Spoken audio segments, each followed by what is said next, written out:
Good morning, everyone. On behalf of Viyangam Yog and Dhoon Band, I welcome you all to today's Gita Jayanti program. And before we begin our program, let's start with going down to Lord Krishna and Sadhguru Sadapandaji Maharaj by offering some flowers. So I would request Amit Chandigal to please come forward and offer the prayers following Yogesh Sagarji. And if you could also join. Yeah. Please welcome. Yes. Sanjay ji. Yes. Without the shoes. Yeah. That's खाली flowers ऊपर में. Oh, sorry.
Again, welcome everyone.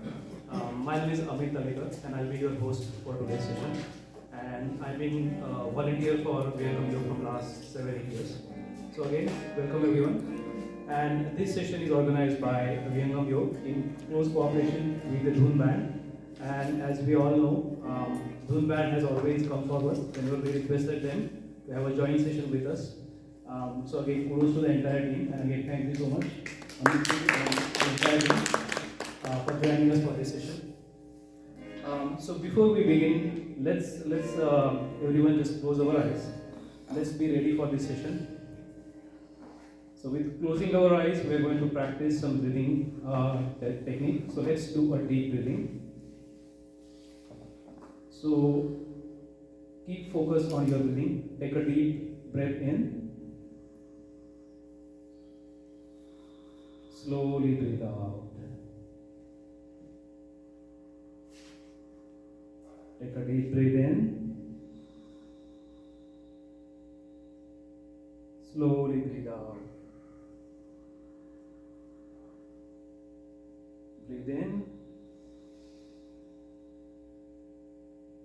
Breathe out. Take a deep breath in. Breathe out.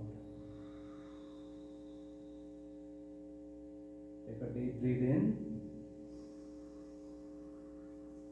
Slowly breathe out. Please continue breathing with your eyes closed. Breathing is very important aspect of our life and it is very much neglected. So today we're just going to focus on breathing for a few minutes. Whenever we are with our breathing, we are in the current moment. So please keep on breathing and our entire focus on the inhale and exhale.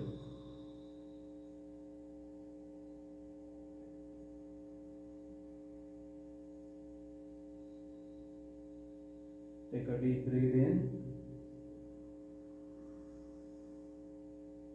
Slowly breathe out.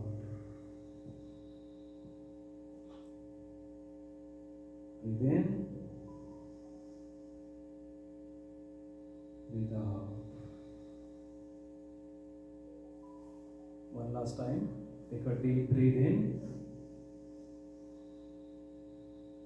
Slowly breathe out. Okay. You can keep your eyes closed for a few moments.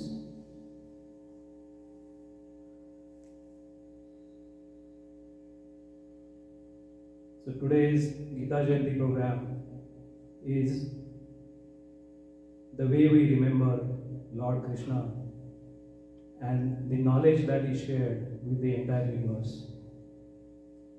The knowledge of Bhagavad Gita is told by Sri Krishna to Arjuna on the battlefield of Kurukshetra, and that knowledge is eternal. That was valid at that time in the Dwapar Yuga, but the same knowledge is applicable today as well. The core of that knowledge is Brahma Vidya, and the knowledge of Brahma Vidya is brought to this universe by a universal consciousness who always makes sure that that knowledge exists in this universe, and those souls who want to attach to that knowledge or understand that knowledge or experience that knowledge, they basically reveal that knowledge to them. And that is what Lord Krishna did when Arjuna surrendered to him, accepted him as a guru, and then Lord Krishna revealed this Brahma Vidya knowledge to Arjuna. And that is the day we celebrate today. We go down to that knowledge.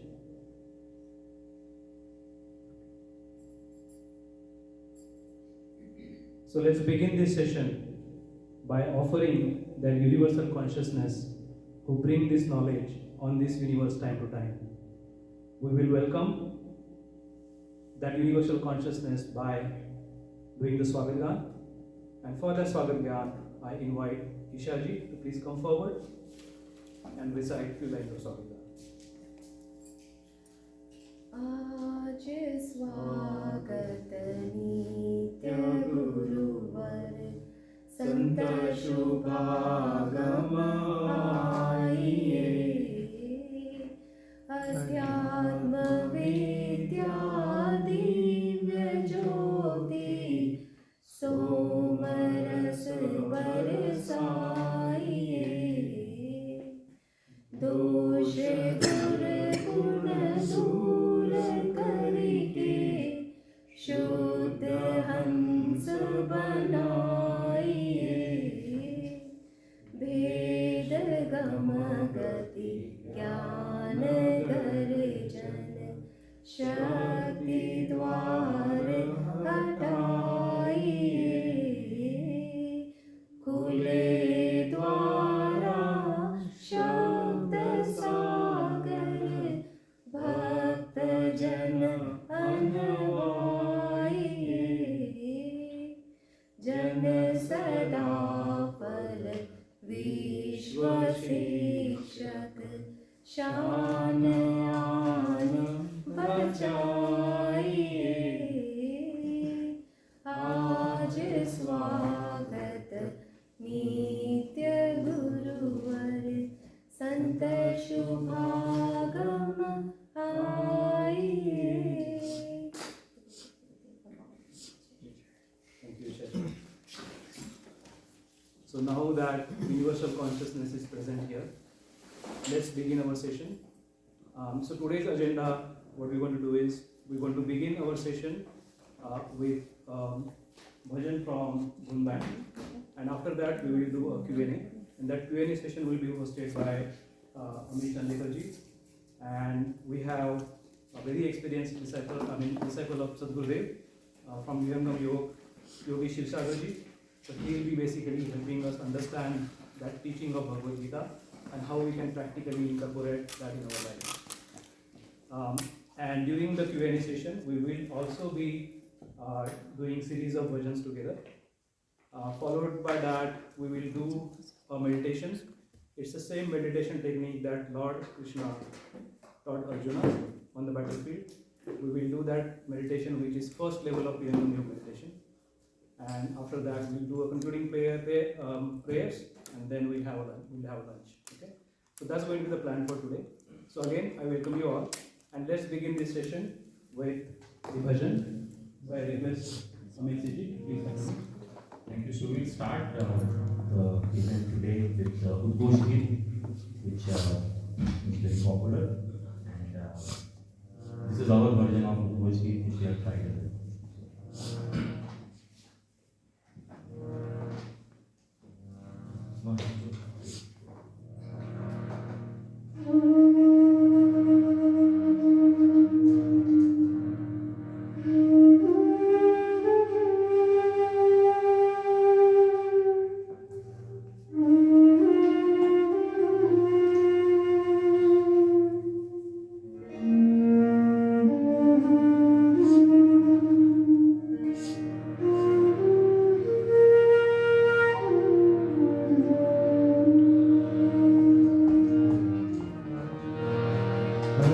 अद्भुत मार्ग योग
और आज का थोड़ा हमारा format अलग है क्योंकि इसमें कुछ प्रश्न उत्तर होने वाले हैं। तो मैं कुछ प्रश्न पूछूंगा योगेश जी से, क्योंकि विहंगम योग और गीता इसमें जो साम्य है उसके बारे में भी आज कुछ बताएंगे। तो सर्वप्रथम मैं प्रश्न पूछूंगा योगेश जी को कि योगेश जी, गीता में भगवान श्री कृष्ण ने किस विद्या अथवा ज्ञान की चर्चा की है, और क्या विहंगम योग का मूल सिद्धांत जो ग्रंथ है वो भी इसी का आधार है? जी, बहुत बहुत धन्यवाद Amit ji, and thank you everyone for joining us here. आज का ये सेशन एक अलग प्रकार का सेशन रहेगा, ऐसी आशा है। वेदर काफ़ी ठंडा है, इसके बावजूद भी आप लोग यहाँ पर उपस्थित हैं, आपको सबको साधुवाद।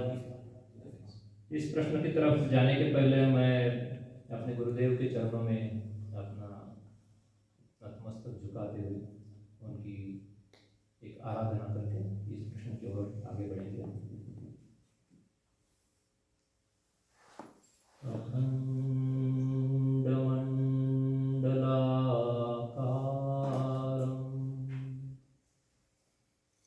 व्याप्तं येन चराचरं तत्पदं दर्शितं येन तस्मै श्री गुरुवे नमः। मायालोक छुड़ाय कर चेतन लोक निवास, सद्गुरुता को जानिए भक्ति मुक्ति पे ही पास। गुरुर् ब्रह्मा गुरुर्विष्णु गुरुर्देवो महेश्वर, गुरु साक्षात् परब्रह्म तस्मै श्री गुरुवे नमः। फिर एक बार आप सबका स्वागत है। आप में से काफ़ी लोगों ने, या हो सकता है कि लगभग सभी ने अपने जीवन में कभी ना कभी गीता के ज्ञान से आप संलग्न हुए होंगे। किसी जगह पर गीता का पाठ हुआ होगा, या आप प्रतिदिन गीता का पाठ करते होंगे, या कहीं पर आपने महाभारत देखा होगा तो उसमें भी गीता का ज्ञान आपको प्राप्त हुआ होगा। आज से 5,500 वर्ष पूर्व भगवान श्री कृष्ण ने कुरुक्षेत्र में अर्जुन के साथ जब वो सारथ्य कर रहे थे तो उस वक्त अर्जुन की जो अवस्था हुई थी, जो संभ्रम उनमें हुआ था, उस संभ्रम को दूर करने के लिए और उन्हें कुरुक्षेत्र में युद्ध के लिए तैयार करने के लिए भगवान श्री कृष्ण को गीता का उपदेश करना पड़ा। परंतु गीता का उपदेश केवल एक अर्जुन के लिए नहीं था।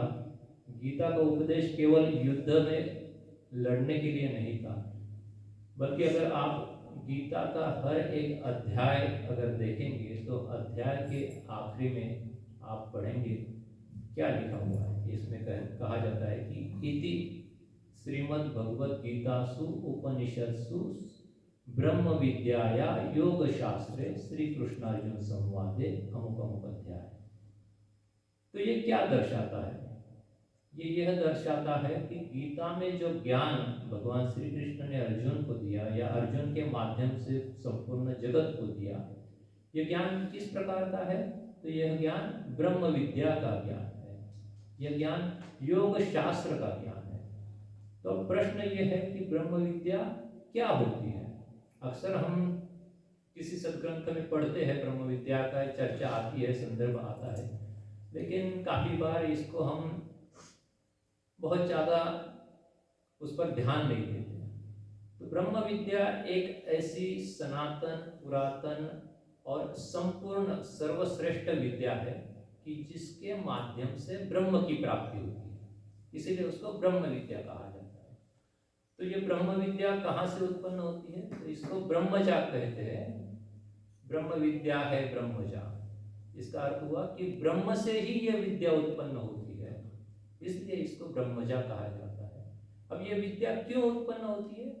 ताकि इस विद्या के माध्यम से भवतपित जीव जो है, इस भव सागर में जो मृत्यु और जन्म के चक्र में बंधे हुए हैं, दुख को सह रहे हैं, उन जीवों को परमात्मा की प्राप्ति होने के लिए एक मार्ग होना आवश्यक है। इसलिए इस ब्रह्म विद्या की आवश्यकता होती है और समय समय से ये ब्रह्म विद्या इस धराधाम पर योगियों के माध्यम से, आप्तनिष्ठ सद्गुरुओं के माध्यम से ये ज्ञान इस धराधाम पर आता है। तो द्वापर युग में भी भगवान श्री कृष्ण ने इस ज्ञान को पृथ्वी पर लाया था, लेकिन इसी ज्ञान के बारे में चर्चा करते वक्त भगवान श्री कृष्ण चतुर्थ अध्याय में ये भी कहते हैं कि ये धारा निरंतर नहीं रहती। ये जो ज्ञान है वो हमेशा नहीं रहता, कुछ समय पश्चात ये समाप्त हो जाता है, लुप्त हो जाता है। इसका क्या अर्थ हुआ? क्योंकि गीता तो हमारे सामने है, वेद भी है, उपनिषद भी है, इन सब में ब्रह्म विद्या का अभ्यास है, ज्ञान है। तो फिर भगवान श्री कृष्ण ऐसा क्यों कहते हैं कि ये विद्या लुप्त हो जाती है? इसके कहने के पीछे ये तात्पर्य है भगवान श्री कृष्ण का कि ब्रह्म विद्या के दो भेद होते हैं। एक जो भेद होता है वो होता है तत्व ज्ञान का, मतलब बौद्धिक धरातल पर इस ब्रह्म विद्या को आप जानते हैं। जैसे आपने गीता पढ़ी, जैसे आपने वेदों का अभ्यास किया, आप वेदविद हो गए, या आपने उपनिषदों को पढ़ा, उससे क्या होगा? उससे आपको इस ब्रह्म विद्या का थ्योरेटिकल एस्पेक्ट समझ में आएगा। ये ब्रह्म विद्या क्या है, इसमें क्या चर्चा होती है, इसमें ज्ञान क्या है, और इससे इसकी जब प्राप्ति होती है तो इसका लक्ष्य क्या है, इसका गोल क्या है, इसका ध्येय क्या है। लेकिन इसका जो दूसरा पहलू है, दूसरा एस्पेक्ट जो है, वो है योग साधन अभ्यास का। क्योंकि जब तक वो जो तत्व ज्ञान है वो आपके जीवन में घटित नहीं होगा, उसका जब तक अनुभव नहीं होगा, ब्रह्म को जब तक आप देखेंगे नहीं, उसका जब तक साक्षात्कार नहीं होगा, तब तक वो ज्ञान केवल और केवल बौद्धिक धरातल पर रहेगा। और इसीलिए भगवान श्री कृष्ण ने कहा कि ये ज्ञान जो है वो समय काल से लुप्त होता है और फिर जरूरत पड़ने पर ये वापस प्रकट हो जाता है। तो इसको प्रकट करने का अर्थ ये हुआ कि इससे जुड़ी जो योग साधना है, वो योग साधना का जो भेदिक रहस्य है वो बतलाने वाले ब्रह्मनिष्ठ सद्गुरु अवतरित होते हैं, उनके पास वो ज्ञान होता है। और जब कोई जिज्ञासु उनके शरण में जाता है, जैसे कि भगवान श्री कृष्ण के शरण में अर्जुन गए थे, अर्जुन ने जब पूरी तरह से सरेंडर कर दिया, तब भगवान श्री कृष्ण ने इस ज्ञान को, दोनों तत्व ज्ञान और अभ्यास की चर्चा अर्जुन के साथ की। इसलिए ब्रह्म विद्या का जो ज्ञान होता है वो सर्वश्रेष्ठ ज्ञान है, जिससे ब्रह्म की प्राप्ति होती है। इसलिए कहा गया है कि ब्रह्म विद्या दो भेद है, तत्व ज्ञान अभ्यास, प्रथम बोध तत्वन करे, अंतर भेद समास। तो प्रथम बोध तत्वन करे मतलब तत्व ज्ञान से इसको पहले जाने हम और फिर इसको अभ्यास में उतारे। तो हुआ यूं कि द्वापर युग के बाद ये जो साधन अभ्यास था, ये जो भेदिक रहस्यमय ज्ञान था, इसको जानने वाले योगी महर्षि इनका अभाव हुआ और उसके चलते इसकी जो योग साधना थी वो लुप्त हो गई। इसके पश्चात 14वीं सदी में सदगुरु कबीर साहब का जब प्राकट्य हुआ, तब उन्होंने इसी ज्ञान को धराधाम पर लाया, लोगों के बीच, जनमानस के बीच इस ज्ञान का प्रचार प्रसार किया। 120 वर्ष वो उनकी आयु थी, वो संपूर्ण समय उन्होंने इसी ज्ञान का प्रचार प्रसार किया। उनके पश्चात उनके जो उत्तराधिकारी थे धर्मदास जी, उन्होंने इस ज्ञान को आगे बढ़ाया, लेकिन उनके बाद ये ज्ञान फिर एक बार लुप्त हुआ। उसके बाद 1888 में उत्तर प्रदेश के बलिया जिले में पकड़ी नाम के एक छोटे से गांव में सदगुरु सदाफल देव जी महाराज का जन्म हुआ, जिन्होंने 17 वर्ष की घोर तपस्या के बाद परमात्मा प्राप्ति की इसी ब्रह्म विद्या के आधार पर। उनको उनके जो गुरु, जिन्हें हम नित्य अनादि सदगुरु, जिनको इन्होंने अमित जी ने यूनिवर्सल कॉन्शियसनेस कहा, उन्होंने समय समय पर प्रकट होकर इस ज्ञान को उन्हें दिया और उस ज्ञान की प्राप्ति के बाद यह आदेश भी किया कि आप जनमानस के लिए स्वरवेद की रचना की। तो आप जो सदग्रंथ वहां पर देख रहे हैं वह सदग्रंथ ब्रह्म विद्या का सदग्रंथ है।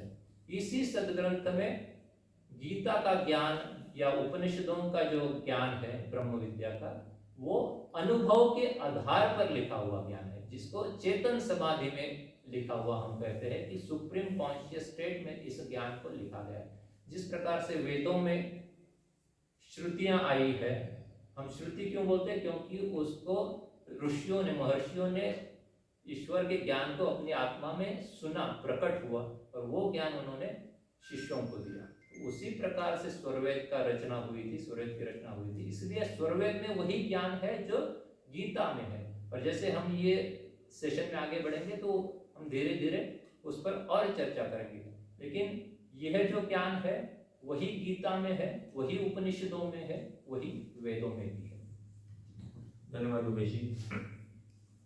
तो अगला प्रश्न है कि गीता में योग कर्मसु कौशलम, मतलब कर्मों में ही कुशलता, कर्मों में कुशलता ही योग है, ऐसा कहा गया है, जहाँ पर कर्मों की एक विशेषता बताई गई है। तो विहंगम योग की साधना एक व्यक्ति को कर्म अथवा सांसारिक कार्यों में कुशल कैसे बनाए? जी, प्रश्न बड़ा अच्छा है, क्योंकि हम सभी लोग जो है निरंतर कर्म करते हैं, संसार में रहते हैं, परिवार में रहते हैं, अर्थार्जन करते हैं, तो इसमें कुशलता होना अति आवश्यक है। क्योंकि जब आप आपके कार्य में कुशल रहेंगे तभी आपका जो भी ध्येय है वो आप अच्छी तरह से प्राप्त कर पाएंगे। तो भगवान श्री कृष्ण ने दूसरे अध्याय के 50वें श्लोक में इसकी चर्चा की है। भगवान श्री कृष्ण कहते हैं कि बुद्धि युक्तो जहाति उभे सुकृत दुष्कृते तस्मात् उद्योगाय युज्यस्व योग कर्मसु कौशलम। अब ये जो उक्ति है योग कर्मसु कौशलम, इसके दो पहलू हैं। इस प्रश्न को लेकर हम पहला जो पहलू है जो भौतिक है उस पर चर्चा करते हैं।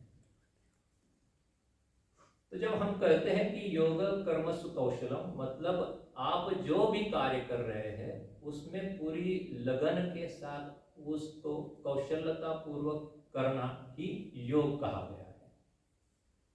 अब विहंगम योग की जब हम चर्चा करते हैं तो विहंगम योग तत्व ज्ञान के साथ साधनाभ्यास भी सिखाता है। 5 प्रकार की इसकी साधना होती है, 5 लेवल की इसकी साधना होती है। आज जो हम आखिर में सीखेंगे वो प्रथम भूमि की साधना होगी। तो विहंगम योग की साधना की शुरुआत जो है वो मन के नियंत्रण से होती है।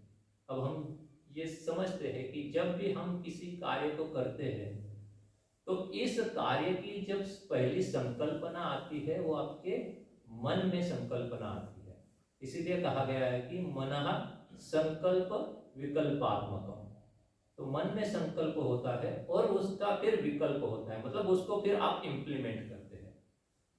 तो आप जो भी कार्य संसार में करते हैं उस हर कार्य करने में आपकी जो भी कर्मेंद्रिया है, आपके जो भी शरीर के अंग उसके काम में आते हैं, उनका मन के साथ संयोग होता है और जब वो संयोग होता है तब वो कार्य घटित होता है। तो जैसे कि हम किसी एक आर्टिकल को पढ़ना आपके लिए आवश्यक है, क्योंकि उस आर्टिकल को लेकर आपको कुछ रिसर्च करना है या कुछ कहना है, जो भी बात है। तो जब पढ़ते वक्त अगर आपका ध्यान उस आर्टिकल पे नहीं है, आपका मन अगर वहां पर नहीं है, तो आप क्या करेंगे? सिर्फ उसको देखते रहेंगे, क्योंकि आपका मन कहीं और है, आपके मन में विचार चल रहे हैं। तो सामने तो आपके वो आर्टिकल होगा, आपकी आंखें भी उसको देख रही होंगी, लेकिन उस आर्टिकल में क्या लिखा है इसका ज्ञान आपको तब तक नहीं होगा जब तक आपका मन उस वक्त उस कार्य में नहीं लगा होगा। तो ब्रह्म विद्या की ये जो प्रथम भूमि की जो साधना है ब्रह्म विद्या विहंगम योग की, इस साधना में हम मन को ही साधते हैं, मन को एकाग्र करने की ये साधना है। क्योंकि अध्यात्म में आप जब भी कोई भी सदग्रंथ उठाकर देखेंगे तो शुरुआत मन से होती है, क्योंकि मन से ही सारे कार्य होते हैं, मन से ही हम संसार का अनुभव करते हैं। इसीलिए कहा जाता है कि मन के जीते जीत है, मन से हारे हार। इसलिए अगर मन को आप नियंत्रित कर पाए तो आप अपने कार्य को कुशलता पूर्वक कर पाएंगे, वही आपका योग भी है। उसी वक्त आपका जो ध्येय है उसके साथ आप जुड़ जाएंगे। जब आपका मन नियंत्रित होगा, शुद्ध रूप से आप उस काम में लगेंगे। तो जो लोग बहुत कुछ अचीव करते हैं उनमें और साधारण व्यक्ति में यही फर्क होता है कि उनका मन उस कार्य में निरंतर लगा रहता है, डेविएशन नहीं होता, विचलित नहीं होता। इससे क्या होता है कि इससे आपके जो विचार है उनमें स्पष्टता आ जाती है, क्लैरिटी आ जाती है। आपको क्या करना है, आपका ध्येय क्या है, आप क्या कर रहे हैं, आप कितना दूर है ध्येय से, ये सारे विचार स्पष्ट हो जाते हैं। और जो भी काम कर रहे हैं उसमें ग्रास्पिंग पावर आपकी बढ़ जाती है, क्योंकि आपका फोकस उसमें होता है। जैसे कि मान के चलिए कि हम बचपन में वो कार्य ये एक्सपेरिमेंट करते थे कि धूप के दिनों में आप कागज अगर पीस ऑफ पेपर लेकर गए बाहर तो कुछ नहीं होगा, लेकिन उसी को जब आप मैग्नीफाइंग ग्लास के नीचे रखते हैं तो क्या होता है, वही जो सूरज की रोशनी है, वही जो ऊर्जा है वो एकत्रित हो जाती है उस मैग्नीफाइंग ग्लास से अंदर जाकर उस पेपर पे जब एकत्रित हो जाती है, फोकस हो जाती है, तो वो पेपर जल जाता है। तो वही होता है आज हमारी जो चेतना है, हम संसार का अनुभव कैसे करते हैं, तो हमारी जो आत्मा की चेतना है, जिसको अध्यात्म में सद्गुरु कबीर साहब के शब्दों में सुरति कहा गया है। तो सुरति का जब मन से योग हो जाता है और मन का इंद्रियों से योग हो जाता है, तब इंद्रियों के वो जो विषय है उनका आपको अनुभव होता है। 15वें अध्याय में भगवान श्री कृष्ण इसी को समझाते हुए कहते हैं कि स्तोत्रम चक्षुस्पर्शनम च रसनम घ्राणम एव च अधिष्ठायम मनश्चायम विषय उपसेवति। तो इसी प्रकार से मतलब जब तक मन का इंद्रियों से संयोग नहीं होगा और जब तक आत्म चेतना मन से जुड़ेगी नहीं, तब तक संसार का अनुभव आत्मा को नहीं। तो विहंगम योग की साधना आपको उसमें स्थित कर देती है और इसीलिए आप जो भी कार्य करते हैं बड़े ही कुशलता से करते हैं। उसमें आपका पैशन होता है, आपका फुल अटेंशन होता है, आपकी क्लैरिटी होती है और इसीलिए आपके उस ध्येय को प्राप्त करने के चांसेस बहुत ज्यादा बढ़ जाते हैं। जी धन्यवाद योगेश जी। कर्म पर आधारित एक और प्रश्न है कि भगवत गीता कर्मयोग पर बल देती है, जबकि जो विहंगम के बारे में हमें मालूम है तो विहंगम योग ध्यान और समाधि की बात करता है। तो इन दोनों का समन्वय एक साधक के जीवन में कैसे संभव? जी, तो अभी जो हमने चर्चा की वो योग कर्मसु कौशलम का एक पहलू था जो सांसारिक जीवन में हमें आवश्यक है। विहंगम योग का ज्ञान केवल संसार के विषयों को अच्छे से अनुभव करने के लिए नहीं दिया गया। आप अगर देखेंगे तो गीता में भी भगवान श्री कृष्ण प्रथम अध्याय से ही अर्जुन को किस विषय की चर्चा करते हैं, किस विषय का ज्ञान देते हैं, तो अध्यात्म का ज्ञान देते हैं। जहां एक तरफ वो युद्ध के लिए तैयार होने की बात करते हैं, उसी तरफ दूसरी तरफ वो अध्यात्म के विषयों को उसके सामने बड़े सरलता से रखते हैं। अब अध्यात्म का विषय क्या होता है, ब्रह्म विद्या का विषय क्या है? अगर आप गीता को गौर से पढ़ेंगे तो गीता में 6 विषयों का या 6 पदार्थों की चर्चा की गई है। एक जो है प्रकृति, जिसको क्षर कहा गया है। प्रकृति जो सृष्टि है, प्रकृति अलग है, सृष्टि अलग है। प्रकृति मूल है, प्रकृति से सृष्टि बनती है, तो सृष्टि क्षर है। तो प्रकृति की चर्चा कई जगह पर भगवान श्री कृष्ण ने की हुई है। प्रकृति के जो गुण है, सत्व रज तमो, इनकी भी चर्चा की है, और उनका आपके शरीर पर, आपके विचारों पर कैसे फर्क पड़ता है, प्रभाव पड़ता है इन गुणों का, इसकी भी चर्चा की है। तो पहला पदार्थ है अध्यात्म का, जिसको जानना आवश्यक है, वो है प्रकृति। दूसरा जो घटक है या विषय है या वस्तु है, पदार्थ है, वो है काल। भगवान श्री कृष्ण ने जब विराट रूप दर्शन दिखाया था, उसमें सृष्टि के अंदर का परमात्मा का स्वरूप दिखाया था, इसलिए उसमें महाकाल का, काल का स्वरूप दिखाया था, जिसमें कई सारे लोग या एवं योद्धाएं भी जो है वो उनके मुख में जाते हुए दिखाए हैं, और वो काल का स्वरूप देखकर अर्जुन भयभीत हो जाता है। तो काल भी एक महत्वपूर्ण विषय है, पदार्थ है, जो अध्यात्म में जानना जरूरी है। तीसरा घटक क्या है, जिसकी चर्चा भगवान श्री कृष्ण दूसरे अध्याय से करते हैं, वो है जीवात्मा या आत्मा। फिर चौथा जो है वो है अक्षर ब्रह्म। तो भगवान श्री कृष्ण 13वें अध्याय में, 15वें अध्याय में अक्षर ब्रह्म की चर्चा करते हैं कि किस प्रकार से क्षर अलग है और अक्षर अलग है। उसके बाद बात की है भगवान श्री कृष्ण ने 13वें अध्याय में फिर एक बार परम ब्रह्म की या परम अक्षर की, परमात्मा। और इसके बाद एक अंतिम जो घटक है वो है सद्गुरु या नित्य अनादि सद्गुरु, जिनके माध्यम से ये ब्रह्म विद्या का ज्ञान समय समय से इस धराधाम पर आता है। तो ये 6 घटक जो है, इसकी चर्चा अध्यात्म में जहां पर भी आती है, वो जो विषय होता है वो ब्रह्म विद्या का विषय होता है। और इन विषयों को जानना अति आवश्यक है। जिस जिज्ञासु को ब्रह्म विद्या जाननी है, अनुभव करनी है, उसके लिए इन 6 पदार्थों का जानना जरूरी है। इसलिए स्वरवेद में स्वामी जी कहते हैं कि षट अनादि नित्य वस्तु है, इनकर सब विस्तार, रूप बोध अरुकर्म का व्याख्या सकल प्रसार। तो उस स्वरवेद में 4000 से भी ज्यादा दोहे हिंदी में लिखे हुए हैं।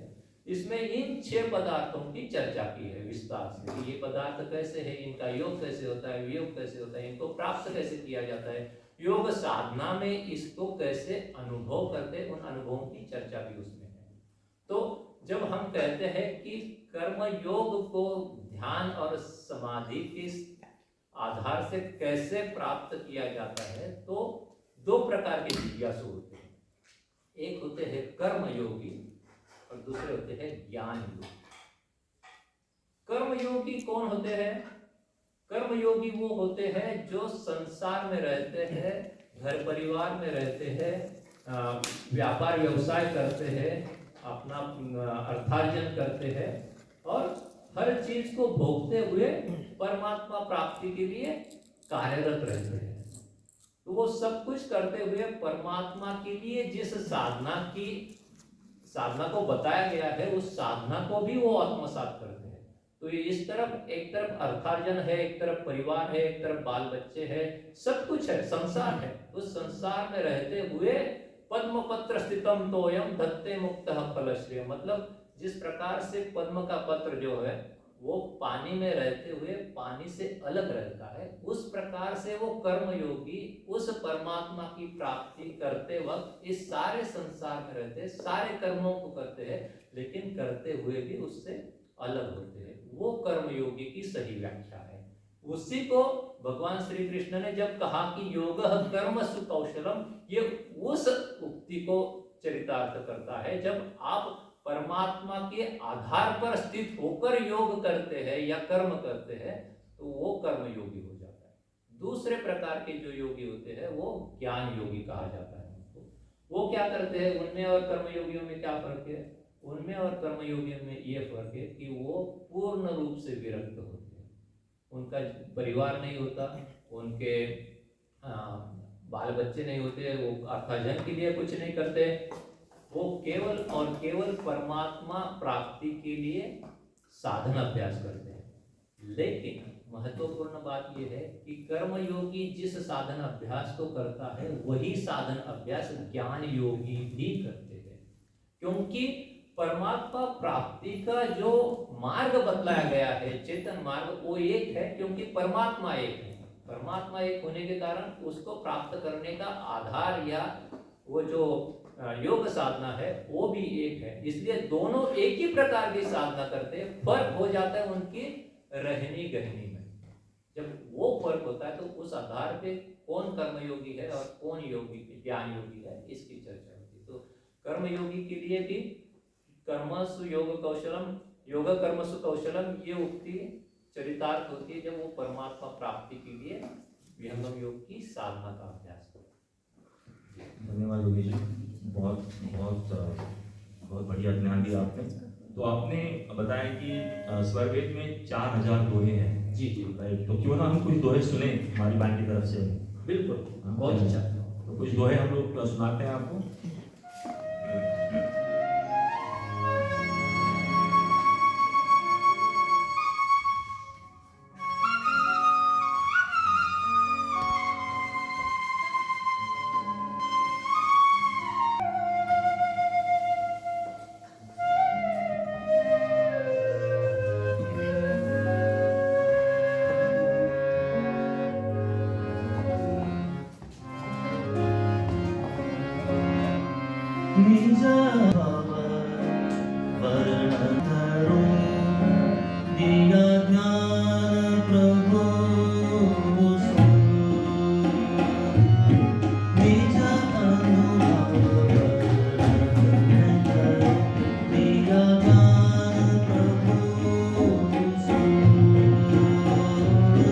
तेरा है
चौथा जो प्रश्न है मेरा योगेश जी आपके लिए कि गीता में स्थित प्रज्ञ या स्थिर बुद्धि वाला व्यक्ति के लक्षण और विहंगम योग में जो उच्च अवस्था या शून्यता बोली गई है उसमें क्या समानता है? इस प्रश्न की ओर जाने के पूर्व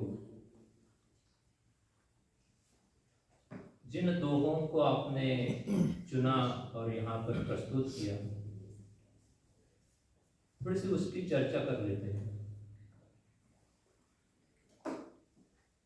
जब स्वरवेद की रचना हुई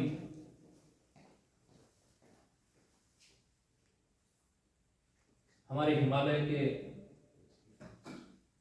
शून्य शिखर आश्रम में चेतन समाधि में सद्गुरु भगवान ने इस स्वरवेद की रचना की। इस स्वरवेद की शुरुआत सद्गुरुदेव ने परमात्मा की प्रार्थना के साथ की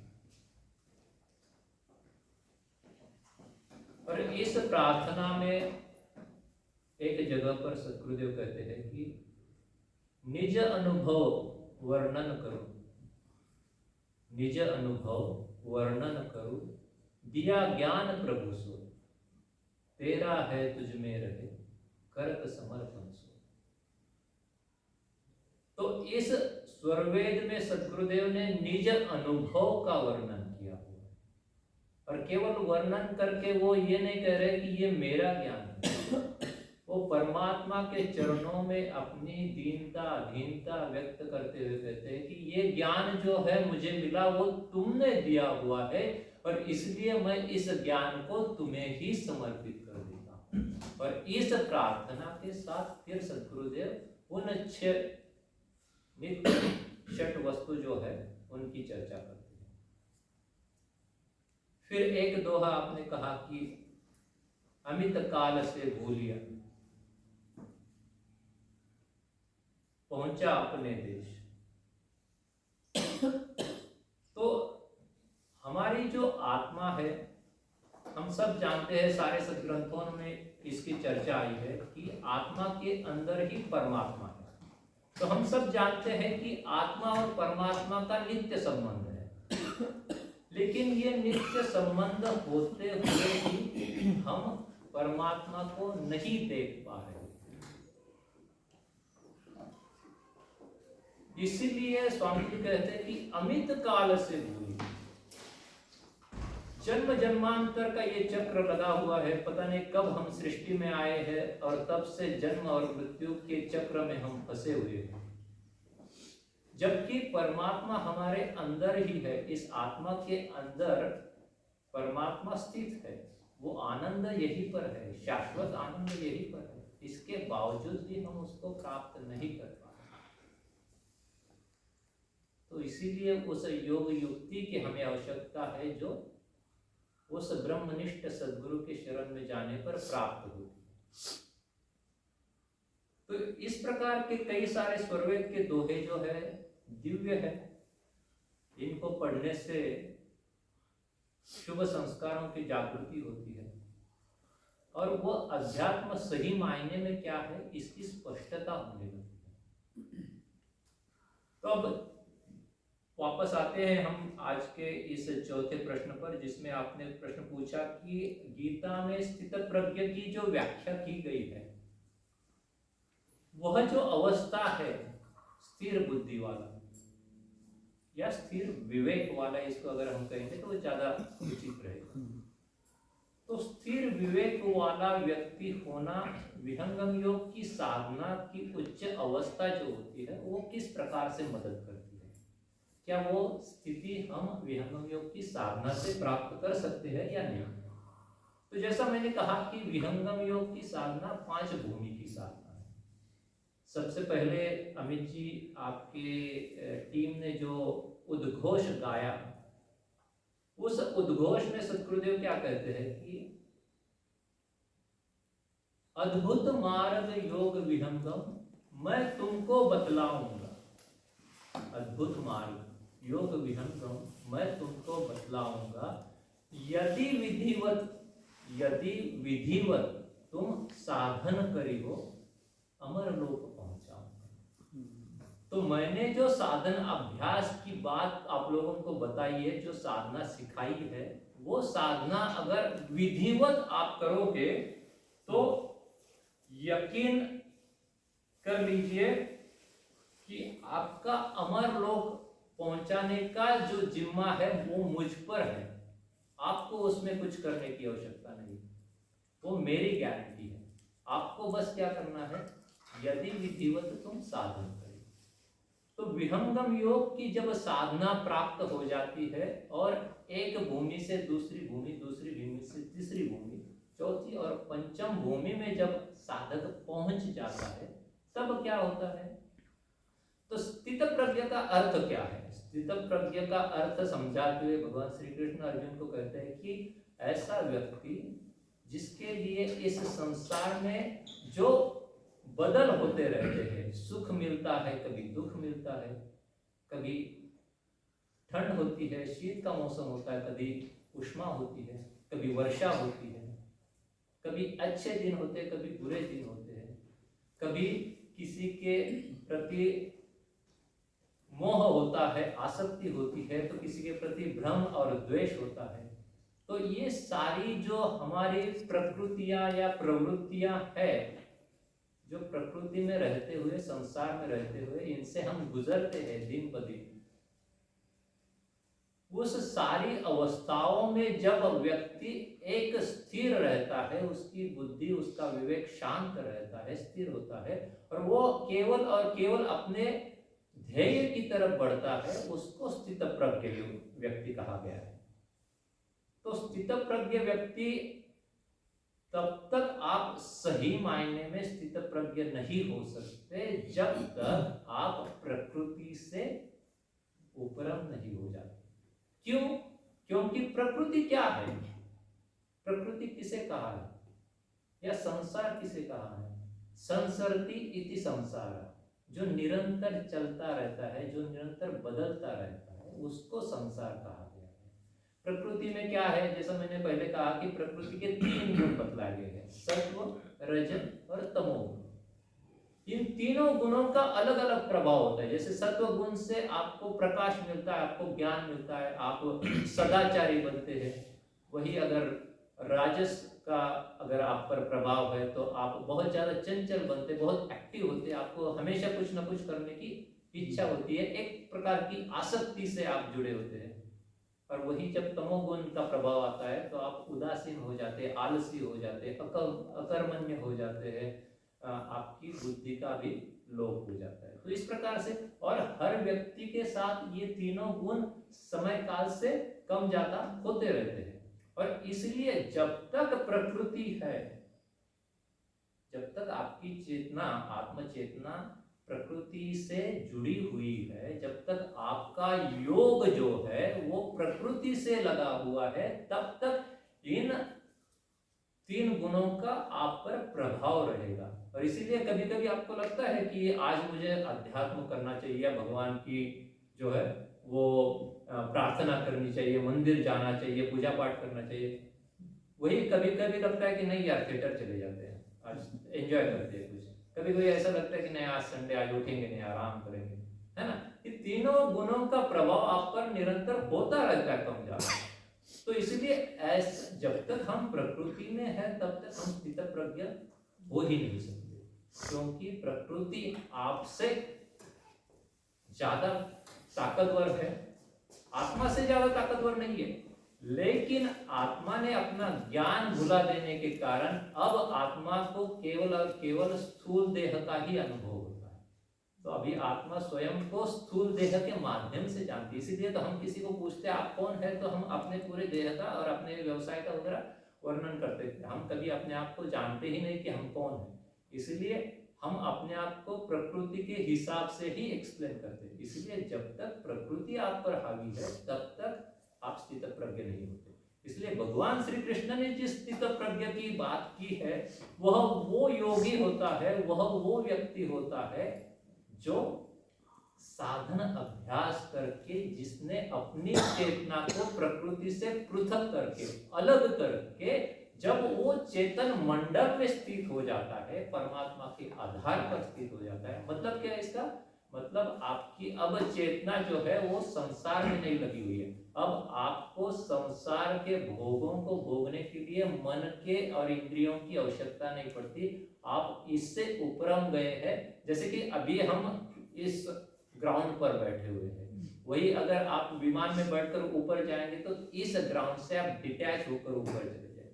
वही अवस्था परमात्मा प्राप्ति के वक्त हो जाती है जब आप प्रकृति से स्वयं को अलग कर लेते हैं और परमात्मा के आधार पर आपकी आत्मचेतना जब स्थिर हो जाती है, तब क्या होता है, फर्क ये हो जाता है कि व्यक्ति तो ऐसे ही दिखता है, आपको पता भी नहीं चलेगा कि कौन योगी है और कौन साधारण व्यक्ति है।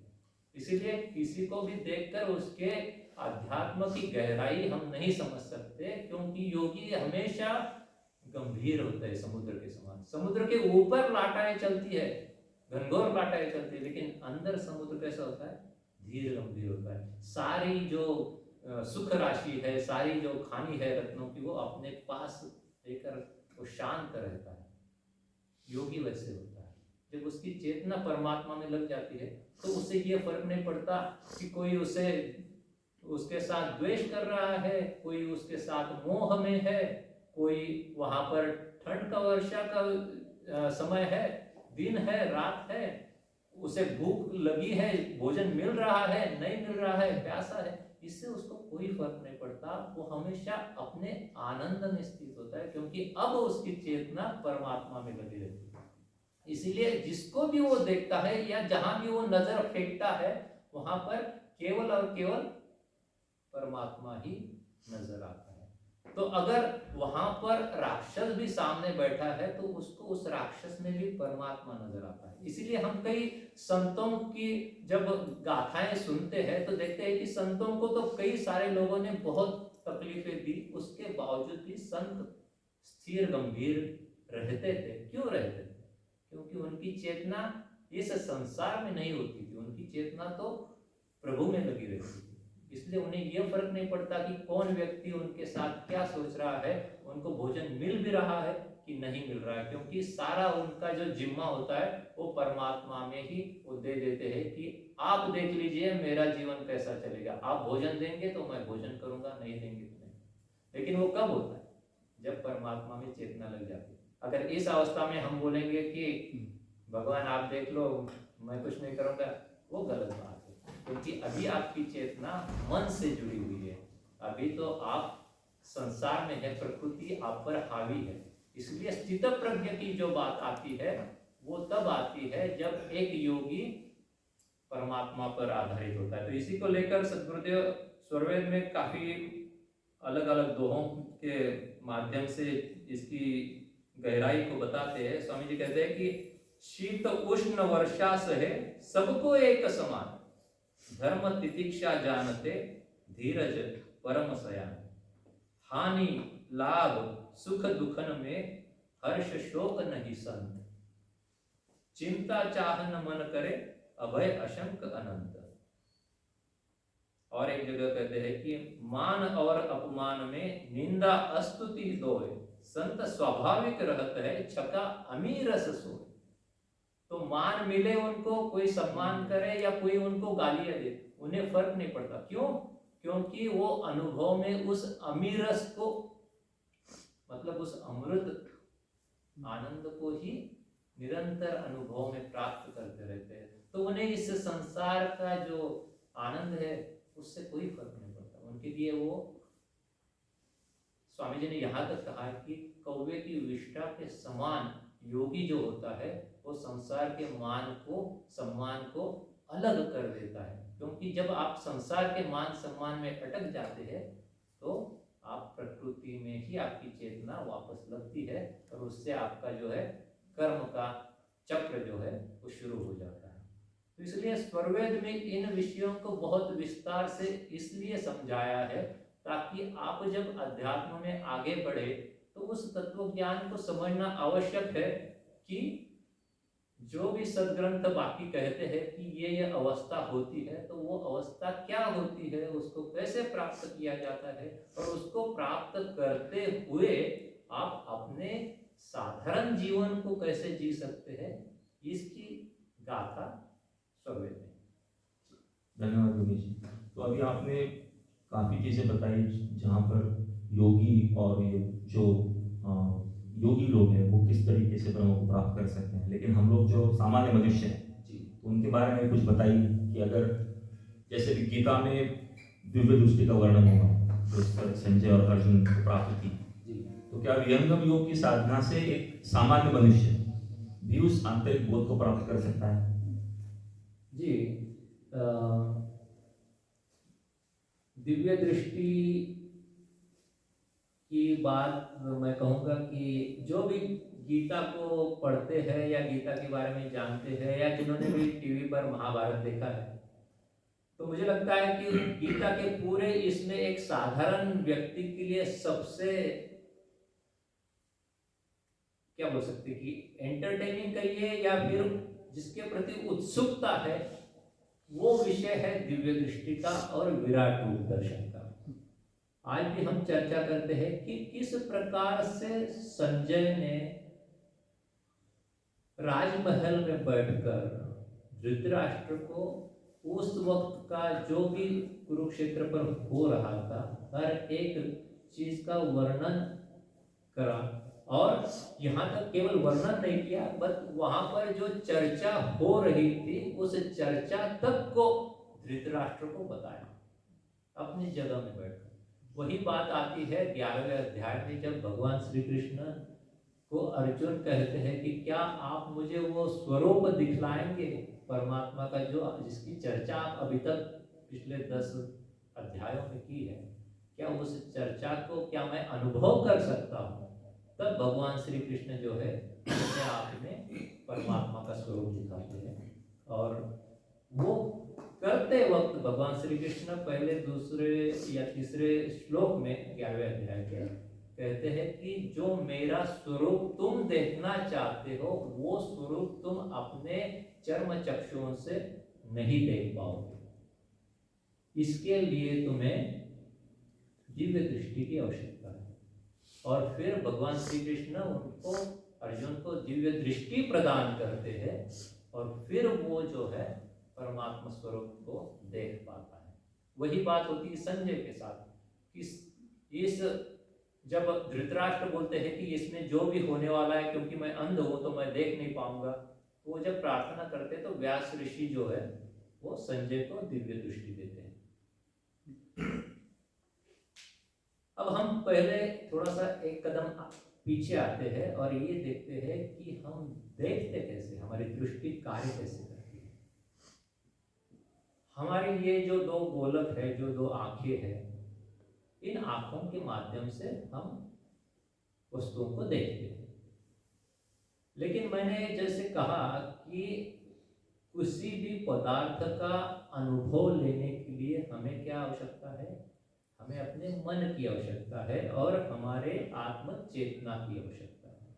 जब आत्म चेतना मन से जुड़ जाती है, मन जब हमारे ज्ञानेंद्रियों से जुड़ता है, तब उन विषयों का हमें ज्ञान होता है। उसी तरह से हमारे चर्म चक्षु जो है वो देख पाते हैं क्योंकि हमारी आत्म चेतना उन चक्षुओं से जुड़ जाती है। तो हमारे जो चेतन चक्षु है वो चेतन चक्षु जब चर्म चक्षुओं से उनका संबंध हो जाता है तब चर्म चक्षुओं के माध्यम से प्रकृति का अनुभव होता है। अब देखिए, जब आत्मा प्रकृति में आती है, इस देह में आती है, तो आत्मा क्या है? आत्मा का क्या स्वरूप है? आत्मा तो है एक चेतन पदार्थ और प्रकृति क्या है? जड़ पदार्थ है। मतलब इसको अनुभव करने के लिए आत्मा को जड़ इंद्रियों की जरूरत पड़ती है। आत्मा चेतन होने के कारण वो जड़ वस्तुओं को अनुभव स्वयं होकर नहीं कर सकता। चेतन पदार्थ का अनुभव कर सकता है, चेतन पदार्थ जड़ पदार्थ का अनुभव नहीं कर सकता तब तक जब तक उसको जड़ का माध्यम नहीं मिलता। तो इसीलिए अगर हमें किसी वस्तु को देखना है तो हमारे चेतन चक्षुओं का जब जड़ चक्षुओं से संबंध हो जाता है तभी आत्मा बाहर का संसार देख पाती है। अगर वो संबंध नहीं होगा तो आत्मा को उसका अनुभव नहीं होता। कैसे? जैसे कि हम रात्रि में सो जाते हैं गहरी नींद में, है ना। तो गहरी नींद में हमारे कान खुले रहते हैं, हमारी नासिका खुली रहती है, हम श्वासोश्वास करते हैं, लेकिन उस वक्त हमारा मन शांत रहता है, सो जाता है। और क्योंकि मन सो जाता है तो आत्मा भी आपके अंदर स्थित है, हृदय प्रदेश में। आपके कान खुले हैं, आपकी नासिका से आप सूंघ रहे हैं, मतलब श्वासोश्वास कर रहे हैं, लेकिन उस वक्त अगर कोई आपको आवाज दे, कोई आपको हिलाए, टच करे, या कोई आपके पास कोई फूल या फ्रैग्रेंस लेकर आए, आपको कुछ अनुभव नहीं। क्यों? क्योंकि अभी आत्मा का प्रकृति से संबंध टूट चुका है। क्यों? क्योंकि बीच में मन नहीं है ना। तो दिव्य दृष्टि के लिए क्या होता है कि दिव्य दृष्टि जब आपकी साधना, दिव्य दृष्टि जब आपकी साधना प्रकृति से ऊपरम चली जाती है तो आपकी आत्म चेतना प्रकृति से हट जाती है। अब आत्मा अपने में स्थित हो जाती है। इसी को क्या कहते हैं? आत्म साक्षात्कार की भूमि। तो विहंगम योग में जो 5 भूमियों की चर्चा हमने की है, इसमें पहली 3 जो भूमियां है, पहली 3 जो लेवल है मेडिटेशन की, वो प्रकृति के अंदर की लेवल है। मतलब इसमें पहले साधना शुरू होती है मन के नियंत्रण से। जब मन धीरे धीरे नियंत्रित होने लगता है तो इस मन को दूसरी साधना में हम एक जगह पर ले जाकर उसको क्या करते हैं? उसको शुद्ध करते हैं। उसको, उस स्थान को हम त्रिवेणी कहते हैं। त्रिवेणी क्या है? हम सब जानते होंगे कि अभी पिछले साल कुंभ हुआ था, महाकुंभ हुआ था। कहाँ पर हुआ था? प्रयागराज में हुआ था, संगम पर हुआ था। संगम क्या है? त्रिवेणी संगम उसको बोलते हैं। 3 नदियां जो है, गंगा, जमुना और सरस्वती, वहां पर मिलती है। तो वहां पर हम क्या करते हैं? स्नान करते हैं। क्यों करते हैं? क्योंकि ऐसा कहा गया है हमारे ग्रंथों में कि वहां पर स्नान करने से मुक्ति प्राप्त हो जाती है, मन शुद्ध हो जाता है, मोक्ष की प्राप्ति होती है। लेकिन वो एक सांकेतिक बात है। इस शरीर में, इस ब्रह्मांड में वो त्रिवेणी संगम है।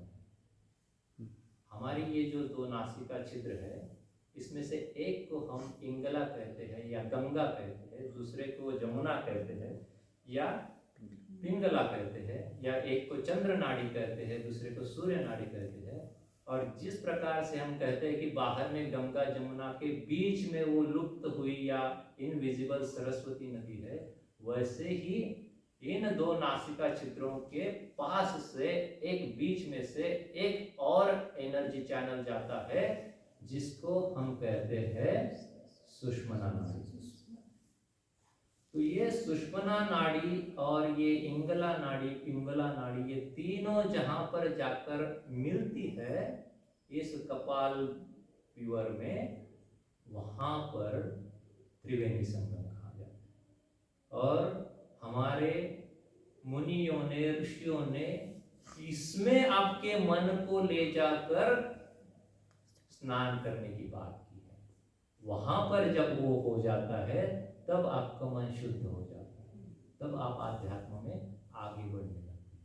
जिस ओम का उच्चारण हम अपने दंतओष्ठ और जिह्वा से और ओठों से करते हैं, वो ओम का ध्वनि करने की भी आपको आवश्यकता नहीं पड़ेगी अगर आपकी चेतना उस त्रिवेणी संगम में स्थित हो जाएगी, क्योंकि वहां पर ओम का ध्वनि निरंतर गुंजायमान रहता है।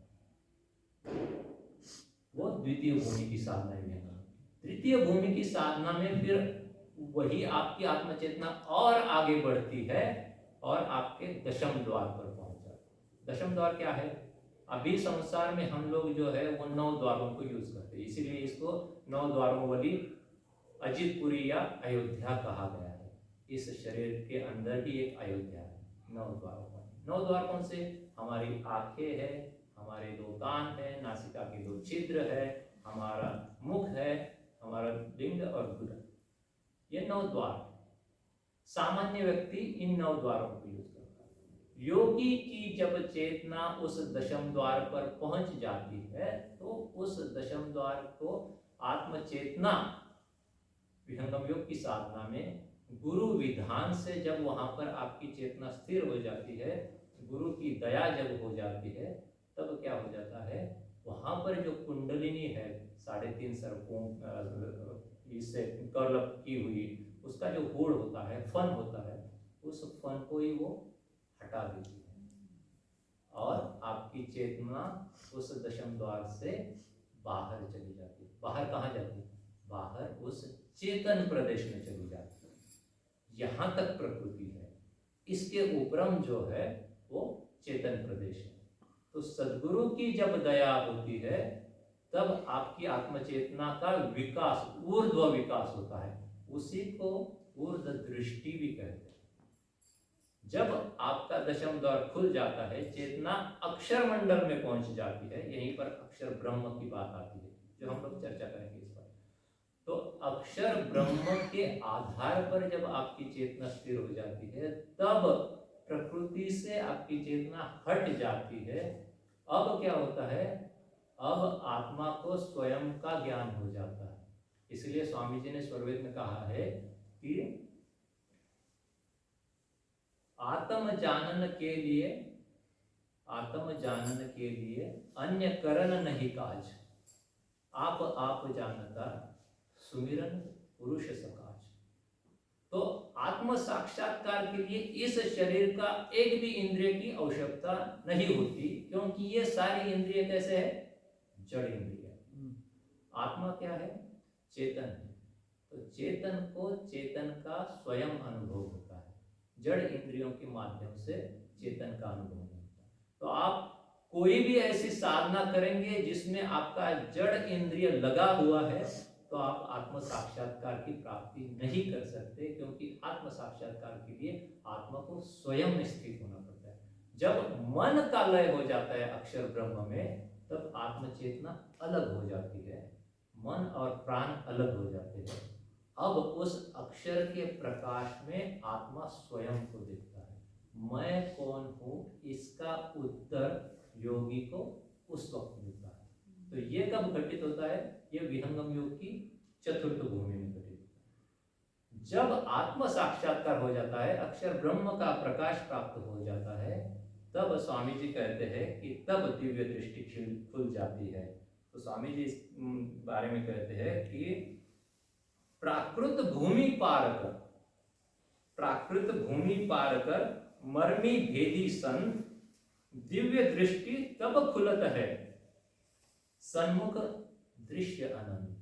तो जब दिव्य दृष्टि खुल जाती है, तब खुलती है। स्वामी जी कहते हैं कि प्राकृत भूमि पार करने के बाद जब दिव्य दृष्टि खुलती है, तो आगे क्या दिखता है? वह अनंत सत्ता का अनुभव होता है। तो भगवान श्री कृष्ण ने उसी भूमि में अर्जुन को स्थित किया था, मतलब अर्जुन की चेतना को पुल किया था, ऊपर खींच लिया था। गुरु वही करता है, इसीलिए गुरु की आवश्यकता होती है। गुरु क्या करता है? गुरु आपकी चेतना को ऊपर करके उस भूमि में स्थित कर देता है जिस भूमि का अनुभव आपको चाहिए। तो अर्जुन को चाहिए था कि वो परमात्मा स्वरूप को देखे, वो अनंत सृष्टि को देखे। तो भगवान श्री कृष्ण ने उसकी चेतना अक्षर मंडल में स्थित कर दी। अब उसके चर्म चक्षु हट गए थे, अब वो अपनी दिव्य दृष्टि से ही सब कुछ देख रहा था। अब वो क्या देख रहा था? अब ये विराट रूप जो है ब्रह्मांड का, सृष्टि कैसे बनती है, कैसे चलती है, कैसा उसका संहार होता है, फिर से सृष्टि कैसे बनती है, ये सारा चक्र वो देख रहा था। क्यों? क्योंकि अब वो प्रकृति से ऊपर, जैसे मैंने कहा कि आप अभी बैठे हैं ग्राउंड पर, इसलिए आपको ग्राउंड का ही दृश्य दिख रहा है। आप अगर विमान में बैठकर ऊपर जाएंगे तो नीचे का सारा दिख जाएगा, क्योंकि अभी आप वहां से ऊपर गए, है ना। तो इस प्रकार से दिव्य दृष्टि विहंगम योग की अगर साधना आप करते रहते हैं, तो गुरु दया से एक समय आता है जब दिव्य दृष्टि मिलती है और ये अनुभव हो जाता है। धन्यवाद योगी जी। हमेशा मैं आपके साथ जब भी बैठता हूँ तो बहुत सारी नई चीज़ें सीखने मिलती है। मुझे मालूम है कि सबको नई चीज़ सीखने मिलेगी, तो क्यों ना हम एक छोटा सा ब्रेक लेके एक भजन सुने। और जैसे आपने कहा कि हिमालय में ये जो चीज़ है वो प्राप्त होती है, एक विद्या प्राप्त होती है, तो क्यों ना एक हिमालयवासी कैलाशवासी शिव जी के एक भजन सुने।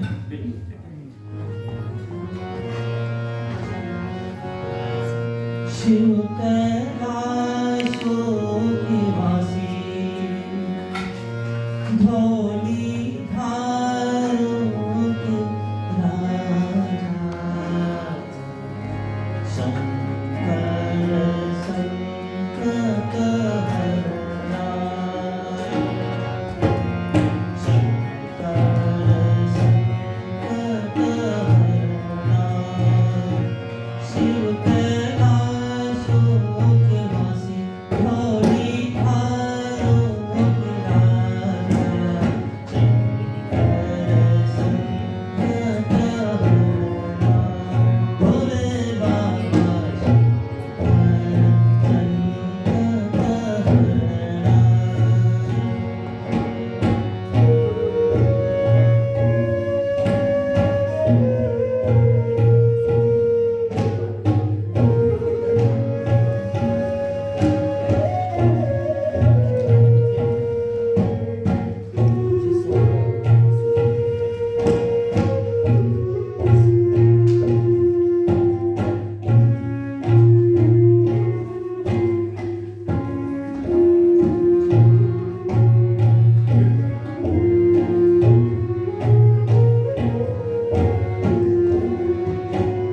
तेरे कैलाशों का अंत न पाया, तेरे कैलाशों का अंत न पाया, अंत में अंत तेरी माया।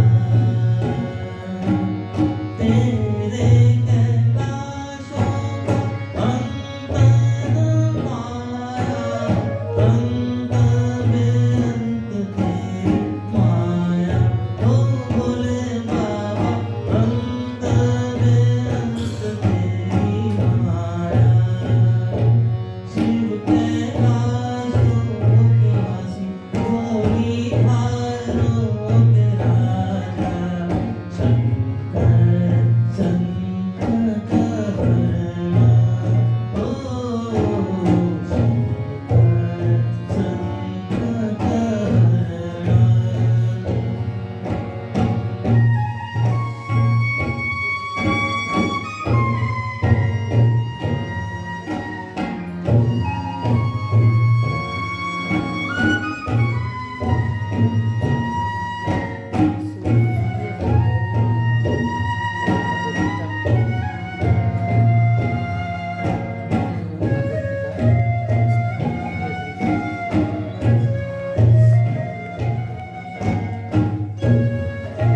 लेकिन अब हम देख प्रेक्षकों में से किसी को भी प्रश्न हो तो प्लीज पूछिए। just have a comment that very nicely Shri सागर जी ने बहुत अच्छे से explain किया और I think it's the first time I understood that how to connect or disconnect with make the connection from Atma or Paramatma. So thank you. Thank you so much. जी ma'am. I means really connect with him too is I'm reading Gita every day, but it looks like I don't know even I'm there. You know, understanding the Gita. I'm like reading right now the 9th Adhyay. It's very deep Krishna Bhakti, and everywhere I think what I'm getting is the end is a Krishna Bhakti.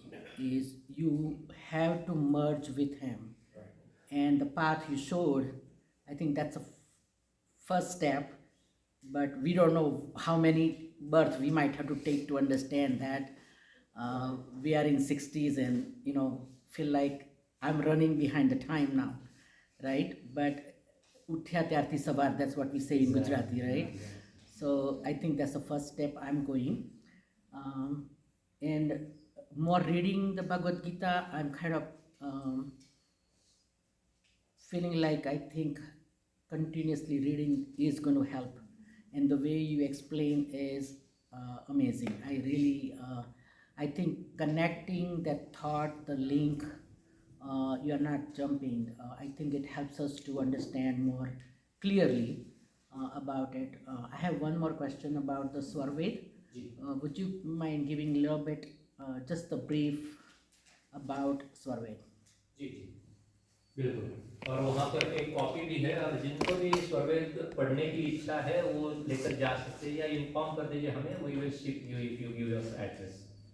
तो स्वरवेद जैसा मैंने कहा कि स्वरवेद निज अनुभव है। तो हर एक, जैसे आप भौतिक कार्य करते हो या आध्यात्मिक कार्य, तो एक बात होती है कि आप थ्योरेटिकली किसी चीज को अंडरस्टैंड करते हैं। जैसे कि हमें जाना है ऑस्ट्रेलिया में, सिडनी में जाना है। दो ऑप्शन है उसमें, एक तो सिडनी का हमने ट्रैवल बुक लिया, अ से लेकर इति तक सब कुछ पढ़ लिया, और हमें थ्योरेटिकली अंडरस्टैंड हो गया कि सिडनी में इतने रेस्टोरेंट है, इतने जगह टूरिस्ट की, यहाँ से ऐसा जाना है, वहाँ से मेट्रो है, ये है, वो सब कुछ, वो थ्योरेटिकल अंडरस्टैंडिंग हो गई हमारी, जो यहाँ बैठे बैठे हम ले सकते हैं। दूसरा है कि आप स्वयं वहां पर जाए और सिडनी को अनुभव करें। तो इसमें हमें यह तय करना है कि हमें कौन सा सिडनी का वर्जन चाहिए। क्या बुक से वो मेमोराइज कर ले, अंडरस्टैंड कर ले, विजुअलाइज कर ले, या स्वयं वहां पर जाकर स्थित होकर एक्चुअली वहां के सिविलाइजेशन को, वहां के लोगों को हम समझे, वहां के पदार्थों को जाने, अनुभव करें। तो अध्यात्म भी जैसे भौतिक जीवन का है, वैसे अध्यात्म का भी है। एक पहलू होता है कि आप उसको पढ़े, जैसे वेद वेदांती होते हैं, वेदांग होता है, उसको आप पढ़ सकते हैं, प्रतिदिन पढ़ सकते हैं, उसका व्याकरण समझकर। अगर आपको संस्कृत अच्छा आता है तो आप वेद इस तरह से बताएंगे। लेकिन वेदों में, जैसे कि वेदों में कहा गया है कि त्रिपाद ऊर्ध्व, अब ये क्या है नहीं जानते, तो वो अनुभव का विषय है। वहीं पर बात आती है योग साधना। तो भगवान श्री कृष्ण भी यही कहते हैं कि 12वें अध्याय में जो भक्ति योग है, उसमें भगवान श्री कृष्ण कहते हैं कि जो अर्जुन को कंफ्यूजन हो जाता है कि क्या मैं तुम्हारी भक्ति करूं या फिर वो योगी जो है जो अक्षर ब्रह्म की साधना करते हैं वो श्रेष्ठ है। कौन श्रेष्ठ है, आपकी भक्ति करने वाला या अक्षर ब्रह्म की साधना करने वाला? तो उसमें भगवान श्री कृष्ण कहते हैं कि जो मेरी भक्ति कर रहा है वो श्रेष्ठ है। अब इसमें एक बहुत महत्वपूर्ण बात समझनी ये आवश्यक है कि जब भगवान श्री कृष्ण ने जहाँ भी जो भी कहा है कि मुझ में समर्पित हो जाओ, मुझ में ये करो, मुझ में सब कुछ देखो, या वो जो विराट रूप दर्शन है, उसमें भगवान श्री कृष्ण परमात्मा से चेतना में स्थित होकर गुरु विधान से अर्जुन को बता रहे। तो जब भगवान श्री कृष्ण कहते हैं कि मुझ में समर्पित करो, तो वो परमात्मा की वाणी उनसे प्रस्फुटित होती, जैसे वेदों का निर्माण हुआ है कि परमात्मा की वाणी ऋषियों के मुख से निकलती थी, क्योंकि वो वाणी उनकी आत्मा में प्रकट होती थी। तो जब भगवान श्री कृष्ण, क्योंकि वो ब्रह्मनिष्ठ थे, भगवान श्री कृष्ण योगेश्वर कहते थे, इसीलिए उनको वंदे जगत गुरु कहा गया है हमने, है ना। वो जगत गुरु के रूप में अर्जुन को गुरु उपदेश देकर बताते हैं कि जब आपकी चेतना, मतलब आपकी भक्ति, अब भक्ति का विषय बहुत गुड़ है, हमारे पास उतना समय नहीं है, लेकिन अगर एग्जाम्पल देना है भक्ति कैसी, भगवान श्री कृष्ण उस किस भक्ति की बात कर रहे हैं वहां पर परमात्मा के साथ, वो है जैसे कि एक मछली को जल से भक्ति प्रेम होता है, एक मणि वाले सर्प को मणि से प्रेम होता है, एक चातक को चंद्रमा से प्यार होता है, एक चकोर को चंद्रमा से प्यार होता है, एक चातक को जो इसकी बूंदे है स्वाति नक्षत्र, थैंक यू, वो जो प्रेम होता है, वो जो भक्ति होती है, जब जल मीनवत भक्ति उस साधक की अपने गुरु में लग जाती है, तो वो सर्वश्रेष्ठ भक्ति कहलाई जाती है। इसलिए भगवान श्री कृष्ण कहते हैं कि इसलिए भक्ति श्रेष्ठ है उस साधना से, लेकिन उस भक्ति को पाने के लिए आपको साधना करनी पड़ेगी, ये भी भगवान श्री कृष्ण बताते हैं। इसीलिए तो साधना के अलग अलग भूमि उसमें बताई गई है। धन्यवाद योगेश जी। और किसी को कोई प्रश्न है? जी, अगर हम कर्म से जा रहे हैं, तो काम जो एकदम पैशन से कर रहे हैं, उसी को हम लोग अगर इतना एकदम कंसंट्रेशन करें, तो उसी के मार्ग से हम लोग क्या वो बाजू में एक और कृष्ण भक्ति और कृष्ण अगर हमें काम करें, तो उसी में मुझे इतना आनंद मिल रहा है, मैं भूल जाती हूँ सब कुछ, तो वही मेरा भगवान है, ऐसे हो सकता है क्या? या कृष्ण में वो छोड़ के मैं अभी भक्ति के मार्ग में लग जाऊँ, तो वो मेरा कॉन्फ्लिक्ट हो जाता है। तो सुजाता जी बहुत अच्छी पेंटर है, तो उसी की बात कर रहे आई हैं। अंडरस्टैंड। ये क्वेश्चन नॉर्मली पेंटर या म्यूजिशियन, आर्टिस्ट, हाँ वही आर्टिस्ट उनसे आता है, सॉफ्टवेयर इंजीनियर से कभी नहीं आएगा। अच्छा, तो आपको जब म्यूजिक प्ले कर रहे हैं तब वो इच्छा होती होगी। तो देखिए यहाँ पर थोड़ी सी डिस्कनेक्ट हो जाता है गीता को समझने में। क्यों? क्योंकि भगवान श्री कृष्ण जब कह रहे हैं कि योग कर्मसु कौशलम, इसका अर्थ ये नहीं है कि आप जो कर्म कर रहे हैं उसको कुशलता से करें और वही योग है और वो करने से मैं प्राप्त हो जाऊंगा। मैं फिर एक बार ये दोहराना चाहूंगा कि भगवान श्री कृष्ण जब कहते हैं कि मैं प्राप्त हो जाऊंगा, तो वो गुरु विधान से कह रहे हैं, वो परमात्मा की वाणी, परमात्मा के साथ उनकी चेतना स्थिर करके कह रहे हैं। तो ये परमात्मा की वाणी है। आखिरकार आपका जो लक्ष्य है मानव जीवन का, वो परमात्मा को प्राप्त करना है ना। तो उसमें जिस भक्ति की आप बात कर रहे हैं वो भगवान श्री कृष्ण की कही है या गुरु की भक्ति, क्योंकि गीता में भगवान श्री कृष्ण एक गुरु के माध्यम से अर्जुन के सामने आए हैं, है ना। तो अगर एक सिंपल वे में इसको समझना चाहेंगे आप कि जो भी व्यक्ति उसका जो कार्य है, उसका जो काम है, उसमें अगर दिल लगाकर, मन लगाकर, जी जान डालकर वो कार्य करे, तो क्या उसको परमात्मा प्राप्त हो सकता है? तो अगर कार्य भी अलग अलग लोग अलग अलग करते हैं, तो एक अगर चोर है, वो जी जान लगाकर चोरी करना चाहता है, तो क्या वो होगा? नहीं होगा। इसीलिए जैसे मैंने बार बार मन की बात जो लाई ना, वो इसीलिए लाई कि जब तक आपकी आत्मचेतना प्रकृति में स्थित है और आप प्रकृति का अनुभव मन के माध्यम से, आप मतलब आत्मा, प्रकृति का हर कार्य और हर अनुभव, हर भोग मन के माध्यम से जब तक ले रहे हैं, वो सारे कर्म होते हैं।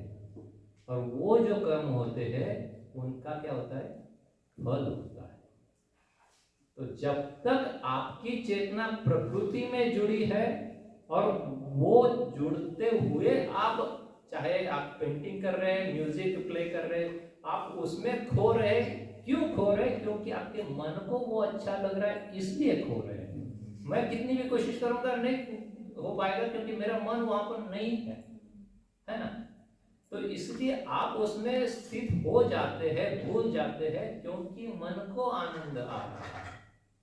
वो स्थिति हमेशा नहीं रहती। वो स्थिति जब आप वहां से निकलकर बाहर दूसरे कामों में लगता है तो आपको आनंद नहीं आता।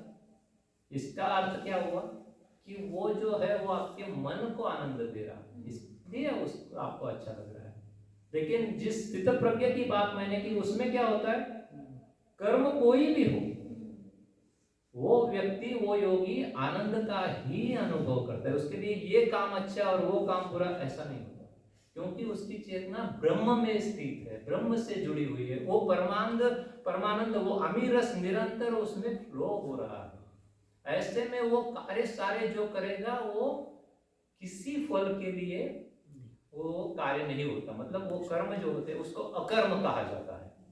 कर्म करके भी ना करना, ये स्थिति होगी।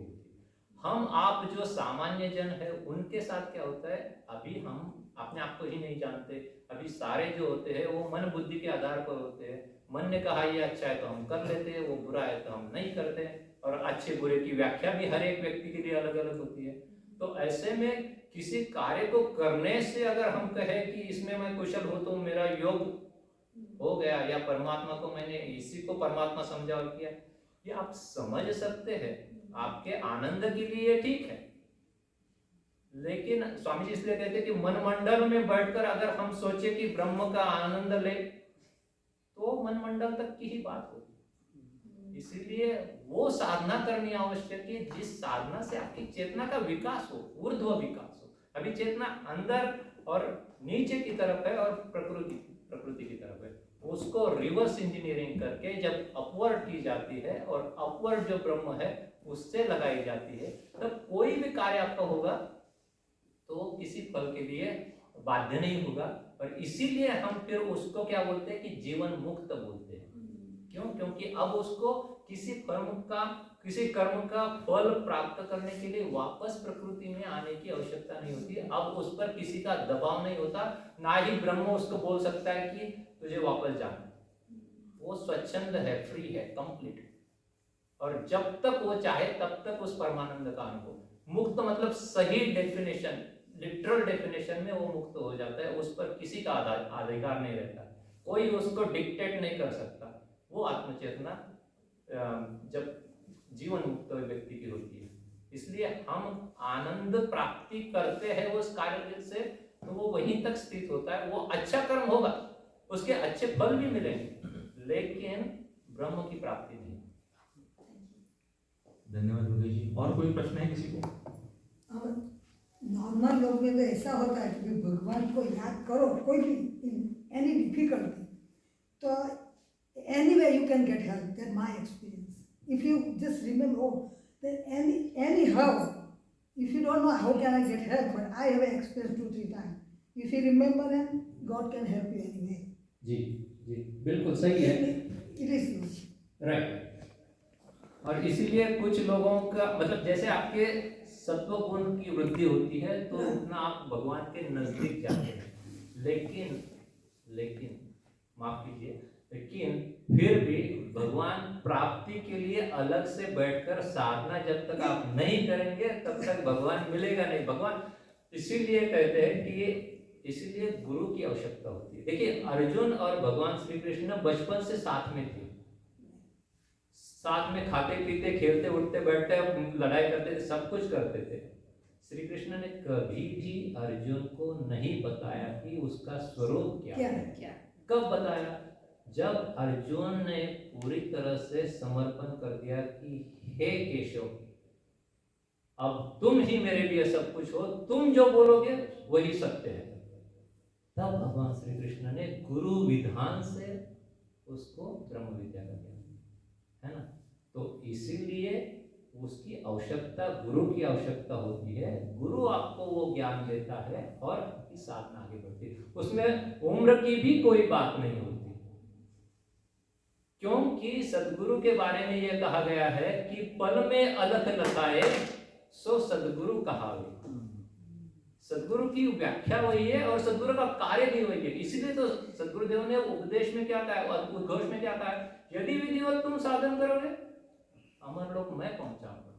और फिर बाकी उसमें 5 स्टांजास है, हर स्टांजा में एक एक लेवल आपकी कैसे बढ़ती, प्रकृति से अलग कैसे होते हैं, वो अमीनत कैसे अनुभव करते हैं, आत्म साक्षात्कार कैसे होता है, और आखिर में बोलते हैं कि परमानंद का अनुभव कैसे होता है। उसकी चर्चा उस उद्घोष में उन्होंने वो सारी 5 भूमि की साधना बतला दी है। तो इसलिए स्वरवेद की आप पूछ रहे थे कि उसमें क्या है, और तो स्वरवेद में हर भूमि में जो आपको साधना में अनुभव होते हैं ना, उन अनुभवों की चर्चा की है, ताकि आप जब साधना में बैठे और अनुभव हो तो पता ना लगे। अगर आपको कोई ज्ञान नहीं है, तत्व ज्ञान नहीं है, तो आपको समझ में नहीं आएगा कि मेरे साथ क्या हो रहा है। इसीलिए स्वरवेद की रचना हुई, ताकि, और वो सरल हिंदी में इसलिए हुई क्योंकि हम जब, जैसे कि बाकी सारे सदग्रंथ हमारे संस्कृत में है, अब संस्कृत हम उतना यूज नहीं करते, जब तक कि आप संस्कृत का पूरा अभ्यास नहीं करेंगे उन ग्रंथों को समझ नहीं पाएंगे। और तो और हमेशा से ही ये रहा है हमारा अध्यात्म का कि वो जो बातें होती है वो सांकेतिक रूप से वो रहस्य उसमें लिखा हुआ होता है। जैसे कि आप देखेंगे एक लाइन की श्रुति होती है और उसमें कई सारा ज्ञान भरा हुआ होता है। ये 5 भूमि की साधना जो मैं आपको बता रहा हूँ, उसको वेदों में एक जगह पर अथर्ववेद में बताया गया है कि कैसे पृथ्वी से अंतरिक्ष में जाता है, अंतरिक्ष से देवलोक में जाता है, देव से देव की पीठ पर जाकर प्रकाश की प्राप्ति होती है, और कैसे फिर स्व की ज्योति मिल जाती है। ये एक श्लोक में बतलाया है। अब केवल वो श्लोक पढ़कर जिनको व्याकरण संस्कृत का जानकारी है वो भले उस पर कुछ भी चर्चा करे, उसका जो वैदिक ज्ञान है वो बिना सदगुरु के पास पहुंचे शरण आए नहीं। इसीलिए बालक नचिकेत भी 3 दिन तक उपवास करके द्वार पर खड़ा रहने के बाद यमाचार्य 3 जो ये देते हैं, वर देते हैं, उसमें भी जब तीसरा वर वो मांगता है कि आत्मा का क्या होता है, उसमें क्या कहते हैं यमाचार्य कि मैं तुझे त्रिलोक का सारा सुख दे दूंगा, सब कुछ जो तुम्हें चाहिए वो सब कुछ दे दूंगा, लेकिन ये प्रश्न मत पूछ। जब वो जिद करता है तब यही ब्रह्म विद्या यमाचार्य उसको बताते हैं। तो अधिकारी बनेंगे तो पल में अलग अलग है ऐसा, हाँ, लेकिन इसमें पुरुषार्थ करना पड़ता है। इसलिए उम्र की बात नहीं है। और ये प्रश्न अर्जुन भी पूछता है कि क्या होता है अगर योगी कार्य इस साधना पर आरूढ़ होकर चलता है और लक्ष्य नहीं प्राप्त होता, फिर क्या होता है? उसको योग भ्रष्ट कहा गया है गीता में। तो भगवान श्री कृष्ण बोलते हैं कि जब उसका अगला जन्म होता है तो वो ऐसे योगी कुल में उसको जन्म मिलता है, और जहां से साधना आपकी छूटी है वहां से योग आगे बढ़ता है। इसलिए अध्यात्म में ऐसा रिसेट टू 0 नहीं होता, जहां तक पहुंचे वहीं से आगे होगा। कभी भी ऐसे नहीं है कि आप रिवर्स जाकर फिर से शुरू करो, सब्सिडी का खेल नहीं है। That's good. अच्छा है ना? That is best, right? तो इसलिए क्योंकि आत्मा निरंतर है, आत्मा अनंत है, अमर है, अविनाशी है। शरीर तो ये कपड़ों की जैसे है, वासांसी जीर्ण, कपड़े खराब हो गए निकाल के फेंक दिए, दूसरे लाए। वैसे ही आत्मा ने शरीर को छोड़ दिया। और इसमें सदगुरु सदाफल देव जी महाराज कहते हैं कि यही यदि विधिवत तुम साधन करोगे तो अगली बार मानव का चोला देना मेरे हाथ में है। प्रथम द्वितीय कोई तृतीय में क्षिति चतुर्थ कोई पार, धीर वीर कोई हंस है, अंत महल पर जाए। तो प्रथम भूमि में ही छूट जाता है किसी का शरीर, किसी का तृतीय भूमि में छोड़ गया, तो आगे क्या? उसको मानव का चोला मैं दूंगा, और जहां से तुम्हारी साधना छूटी वहीं से आगे तुम्हारी साधना होगी। और विहंगम योग 102 साल से इस धराधाम पर है, और ऐसे कई सारे फैमिलीज है जो जनरेशन से इस विहंगम योग में है, जिन्होंने पंचम भूमि तक की साधना की हुई है ना। तो वो स्वयं अपना अनुभव बताते हैं। और एक अभी समय का बहुत अभाव है, तो जन्म वापस विहंगम योग में एक व्यक्ति का हुआ है और उस व्यक्ति को अपने पूर्व जन्म की सारी बातें याद है। उन्होंने जिनके साथ दंडकवन आश्रम जो गुजरात में है वहां पर सेवा दी, वो लोग आज जीवित है और वो उनसे जाकर पूछा कि ऐसा ऐसा हुआ था कि and that person has confirm yes that lady work with me. You want to meet that person? Yeah, I will share you that information. Absolutely. That is so amazing. I have heard the story about some child born in I don't know, is it Sri Lanka or something, and remembered.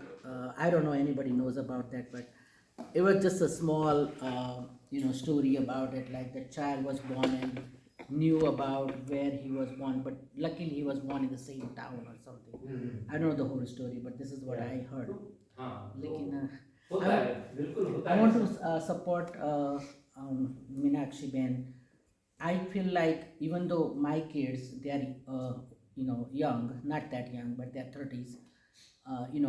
End of the day, they live in California. You are traveling so much on the road, and they will say like today there was this and that, and every time when they say something, I feel like the God's presence is everywhere. Right. And that's what I'm supporting. That is like sometimes we don't know His force, His power is with you, within you. Absolutely. If you think I saved myself, like we have been twice in accident, and luckily we got out of it.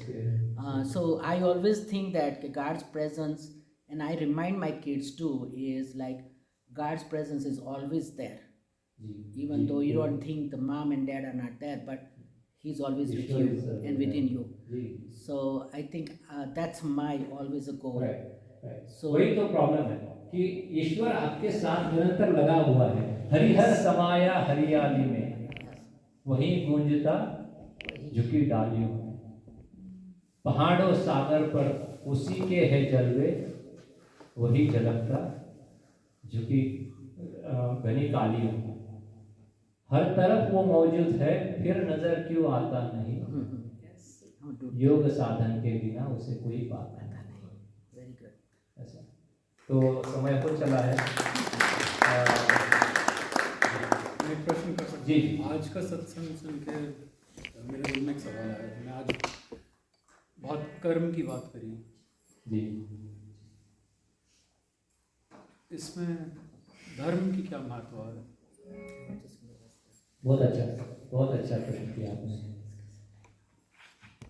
धर्म की व्याख्या क्या है? धर्म की व्याख्या ये है कि आपका कर्तव्य क्या है, उस पर वो धर्म आधारित होता है। जैसे कि एक व्यक्ति होने के नाते, एक मानव होने के नाते आपका मानव धर्म क्या करता है, उस धर्म को, उस कर्तव्य को करना धर्म है आपका।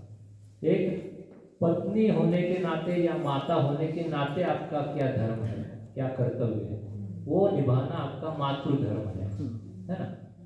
तो कर्म करते वक्त धर्म का आधार आवश्यक है। जब धर्म हमें इसकी जानकारी है और आचरण में है तो कर्म आपके सुकुशल होंगे। और इसलिए हमारे संत प्रवर जी कहते हैं कि जब आप विहंगम योग की साधना में आगे बढ़ जाते हैं और एक समय ऐसा आता है कि आप धर्म में स्थित हो जाते हैं तो आपके सारे कर्म क्या है, धर्म बन जाते हैं। मतलब आपसे ऐसा कोई बुरा कर्म हो ही नहीं सकता। आप केवल और केवल धर्म की ही बात करेंगे और धर्म में ही स्थित होकर आपका जीवन जाएगा। इसीलिए तो संत जो होते हैं वो परमार्थी होते हैं। संत हो तो परमार्थी, सहज करे उपकार, मेघ वृक्ष सरिता धरा, इनकर सब व्यवहार। तो जैसे मेघ, वृक्ष, सरिता और ये धराधाम, ये हमेशा उपकार में ही उनका जीवन चला जाता है। तो संत भी उसी प्रकार से जीते हैं जब आप धर्म में स्थित हो जाते हैं। तो धर्म में स्थित होने के लिए आपको अध्यात्म की आवश्यकता है। इसलिए जीवन कैसा भी हो आपका, सांसारिक हो आध्यात्मिक हो, जब तक अध्यात्म की जोड़ नहीं होगी तो आप पूरी तरह से आपके कर्म को अच्छी तरह से नहीं कर पाएंगे। कभी अच्छा करेंगे, कभी बुरा करेंगे, आप दोनों कर्मों में संलग्न रहेंगे। केवल अच्छा करते रहेंगे ऐसा संभव नहीं है, क्योंकि हमारा मन हमेशा एक जैसा नहीं रहता। मना क्षणिक वैराग ले चढ़े उत्तुंग आकाश, क्षणिक राग में गिरत है सद्गुण जीव विनाश। तो I will hand it over to Amit ji for the meditation. Thank you so much. आज का सेशन हमको बहुत पसंद आया। आत्मा परमात्मा का पूरा ज्ञान, सभी में आत्मा और परमात्मा है, पर सांसारिक जीवन में कभी किसी को बोलते हैं, किसी के साथ अच्छा बोलते हैं, किसी के साथ बुरा होता, तो क्या हमारा कर्म खराब हो जाता है? संसारिक जीवन में कुछ न कुछ वार्तालाप ऐसा होता है, तो क्या हम किसी से अच्छा बोलते हैं, किसी से बुरा भी बोलता है, क्या तो हमारा उसका परमात्मा को दुख पहुंचता है? तो हम परमात्मा को तो दुख नहीं पहुंचता, हमें पहुंचता है जो भी है। हाँ, नहीं ऐसा मैं परमात्मा के पास तो दुख ही नहीं देने के लिए, है ना? तो अभी क्योंकि कर्म की व्याख्या ऐसी है कि उसमें एक सप्ताह भी हम चर्चा करेंगे तो खत्म नहीं हो पाएगी, है ना? तो इसलिए बहुत शॉर्ट में एक बात कहूँगा कि कर्म जो है ना, वो आप सोचते भी है करने की तो बात अलग है, आपने बोल दिया किसी को, वो तो बात बहुत दूर की है। आपके मन में किसी व्यक्ति के प्रति अच्छा या बुरा विचार आया तो आपका कर्म हो गया, और आपका कर्म हुआ तो आपको फल मिलेगा। आप चाहे कितना भी रोए भगवान के सामने उस रात को, कुछ नहीं होने वाला। भगवान वही तो कहते हैं ना, सोच के करो। कर्मण्येवाधिकारस्ते मा फलेषु कदाचन। तो कर्म का वही ये है, मतलब उसका एल्गोरिथम ऐसा है कि यू कांट एस्केप। लेकिन योग साधना में आप जब ऊपर पहुंच जाते हैं, जब आपकी चेतना अलग हो जाती है, तब आप कर्म से अलग हो जाते हैं। फिर आपके सारे कर्म क्या है, भगवान के मतलब ब्रह्म के आधार पर, तब कुछ नहीं। तो एक आखिरी भजन और फिर उसके बाद विहंगम योग की साधना। धन्यवाद।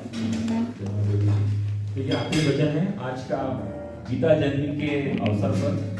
ये यहाँ पर राधा रानी कृष्ण भगवान को बुला रही है, तो हम भी सब मिलकर आह्वान करेंगे आज कृष्ण जी को, और हमारे साथ आप प्लीज गाइए थोड़ा उस जल के थोड़ा सा।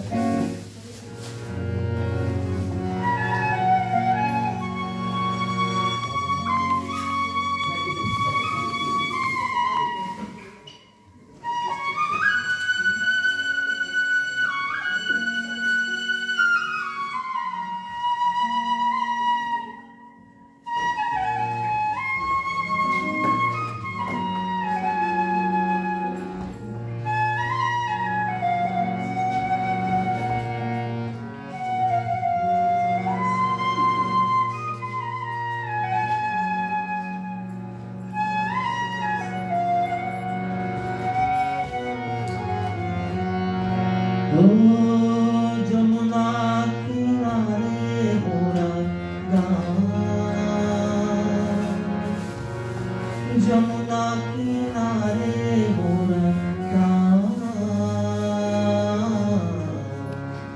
सावरे तैजइयो सावरे, सावरे तैजइयो सावरे, जमुना किनारे मोरा गाँव, जमुना किनारे मोरा गाँव, सावरे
मेरे विद्वान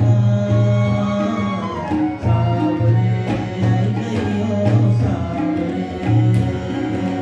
सावरे गयो सावरे जमुना किनारे मोरा गाँव जमुना किनारे मोरा गाँव सावरे गयो सावरे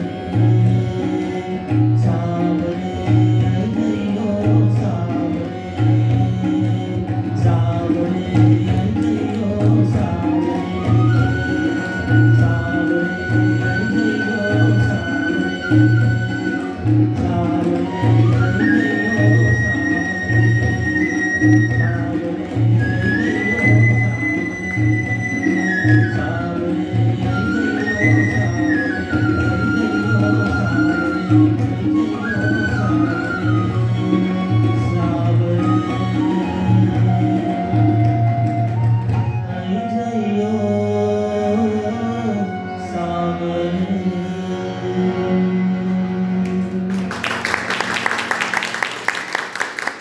I want to say thank you to each one of you for coming here and joining this session.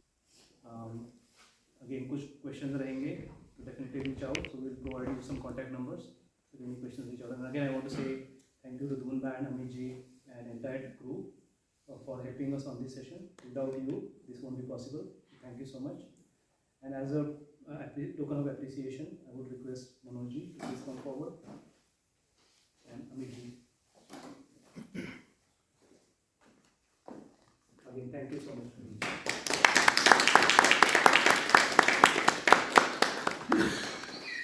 तो बहुत बहुत धन्यवाद आप सबका. तो अभी हम लर्न करेंगे, तो प्लीज़ फील फ्री. और कभी कुछ क्वेश्चन रहेगा तो आप पूछ सकते हो. और हमारे पास सोर्वेट की कॉपीज़ है, इंग्लिश वर्जन शायद है, और इवन भगवद गीता का भाष्य भी है जो योगेश जी ने अभी एक्सप्लेन किया, वो भाष्य रूप में भी अवेलेबल है. तो यदि आपको किसको लेना है तो you can just get it. It's there on the back side of the table. Shanti Swaroop हो, शांति शांतिमय शांति, शांति शांति जन शांति हो, पूर्ण शांतिमय शांति. हे प्रभु शांति प्रदान कर, दूर हो सर्व शांति. देव सदा फल शांति